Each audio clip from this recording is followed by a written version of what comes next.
Et si le Rafale n'était pas en retard, mais si les avions de 5e génération n'étaient pas vraiment en avance, officiellement, on le range en 4e génération pendant que le F-35, le F-22, le J-20 ou le Su-57 occupent de toute la vitrine. Dans cette vidéo, on va couper le bruit et voir ce que valent vraiment ces étiquettes dans un vrai conflit.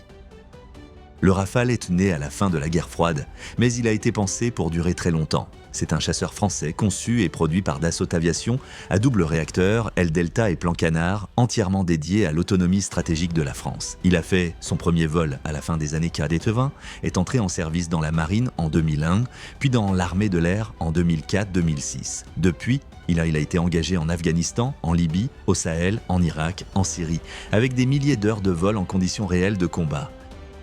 Surtout, le Rafale n'est pas seulement un chasseur classique. La France parle d'avion omnirôle. Le même appareil peut, au cours d'une même mission, assurer la supériorité aérienne, frapper au sol, faire de la reconnaissance, détruire une batterie de défense anti-aérienne, attaquer un navire ou emporter l'arme nucléaire aéroportée. Cette polyvalence extrême est au cœur de la stratégie française. Moins de types d'avions, mais capable de tout faire, partout, y compris depuis un porte-avions. Pour comprendre pourquoi il n'est pas considéré comme 5e génération, il faut clarifier cette histoire de génération. Ce n'est pas une loi scientifique, c'est une convention utilisée par les ingénieurs, les militaires et les industriels. Les chasseurs de 3e génération dans les années 60-70, comme le Mirage F1 ou le MiG-23, étaient surtout des intercepteurs. On misait sur la vitesse et les missiles, beaucoup moins sur les capteurs et la manœuvrabilité. La 4e génération, à partir des années 80, c'est la naissance des F-16, F-15, Mirage 2000, Su-27. On voit apparaître les commandes de vol électrique, des avions très maniables, capables de dogfight, mais aussi de tirer des missiles à longue portée. Ensuite vient ce qu'on appelle la 4.5 génération. Ce sont des avions de 4e génération modernisés ou conçus directement avec des capteurs beaucoup plus avancés. Radar AESA, liaison de données et haut débit, intégration de missiles modernes, parfois une petite réduction de la signature radar. Dans ce groupe, on trouve le Rafale, l'Eurofighter Typhoon, le Gripen E et les dernières versions du F-16, du F-15 ou du FA-18 Super Hornet. Ils ne sont pas invisibles, mais ils voient très loin, partagent énormément d'informations et peuvent tirer des armements très sophistiqués. La 5e génération va plus loin et change l'ordre des priorités. Au lieu de prendre un bon avion et d'ajouter de l'électronique, on part d'une feuille blanche pour optimiser d'abord la furtivité et la fusion de données. Un avion de 5e génération, comme le F-22, le F-35, le J-20 ou le Su-57, est conçu dès le départ pour être très difficile à détecter. Forme du fuselage étudiée, angle, matériaux absorbants, armement caché dans des soutes internes. À cela s'ajoutent des capteurs nombreux et omnidirectionnels qui fusionnent automatiquement l'information pour donner au pilote une vision globale du champ de bataille, connecté à d'autres avions et à des systèmes au sol. Le Rafale, lui, appartient clairement à cette fameuse génération 4-5.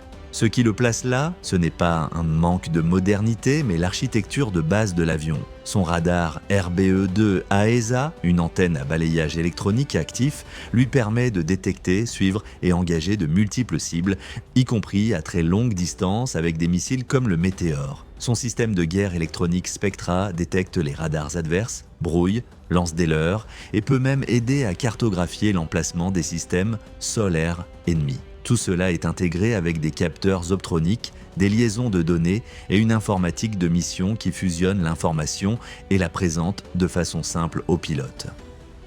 Sur le dernier standard F4 qui est en cours de déploiement, cette fusion de données est encore plus poussée. La France ajoute des capacités de traitement renforcées, une aide par intelligence artificielle pour trier et hiérarchiser les informations, des communications plus sécurisées, de nouveaux missiles et une préparation à la guerre en réseau avec d'autres plateformes habitées ou non habitées. L'idée est que le Rafale devienne un nœud central dans un système de combat connecté, capable de commander des drones ou de coopérer avec eux. Alors, qu'est-ce qui lui manque pour être officiellement considéré comme un avion de 5e génération? Le premier point, le plus évident, c'est la furtivité par la forme. Le Rafale a été conçu pour réduire sa signature radar. Formes adoucies, matériaux absorbants, traitement de la verrière, mais il garde un plan canard, des points d'emport externes sous les ailes et le fuselage, et aucune soute interne pour cacher ses missiles et les bombes. Dès qu'il emporte une charge importante, sa signature radar augmente fortement. A l'inverse, un F-35 ou un J-20 place ses armements principaux à l'intérieur, ce qui permet de rester difficile à détecter même en configuration de combat. Le deuxième point, c'est que tout son design n'est pas optimisé autour de la furtivité comme premier critère. Un 5e génération accepte parfois des compromis sur la manœuvrabilité, la charge utile ou la facilité de maintenance pour maximiser la discrétion électromagnétique et infrarouge. Le Rafale fait le choix inverse, très grande maniabilité, capacité à opérer depuis un porte-avions, gros éventail d'armement, rôle nucléaire, au prix d'une furtivité moins poussée. C'est un choix politique et opérationnel français. Un avion très polyvalent, fiable, réutilisable dans beaucoup de scénarios, plutôt qu'une plateforme ultra furtive mais beaucoup plus contraignante.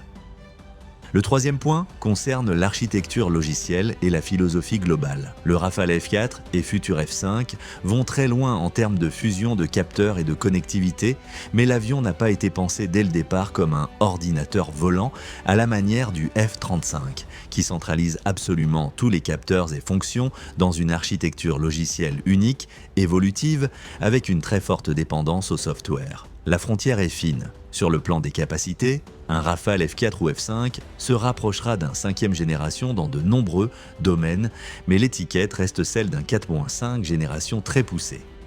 Malgré cela, le Rafale a prouvé qu'il s'est entré dans des environnements défendus.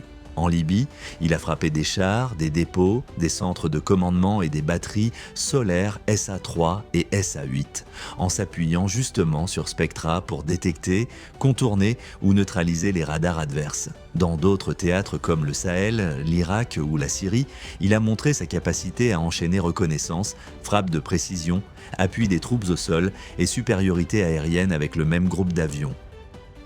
Face aux défenses modernes, le pari français est clair. Le Rafale n'est pas invisible comme un F-35, mais il est difficile à attraper.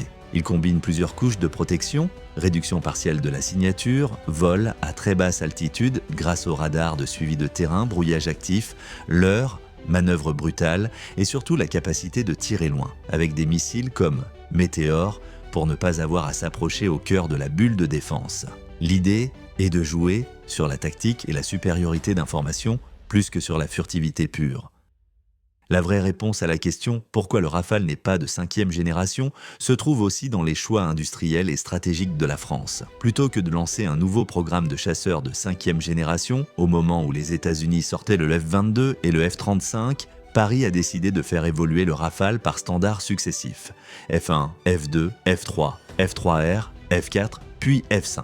Le standard F5, qui doit être opérationnel vers 2033, ira encore plus loin. Intégration de drones de type Wingman, issus du démonstrateur Neuron, capacité renforcée de suppression des défenses ennemies, et surtout port de l'ASN 4G, un futur missile nucléaire hypersonique qui doit remplacer l'ASMPA et assurer la modernisation de la composante aéroportée de la dissuasion française.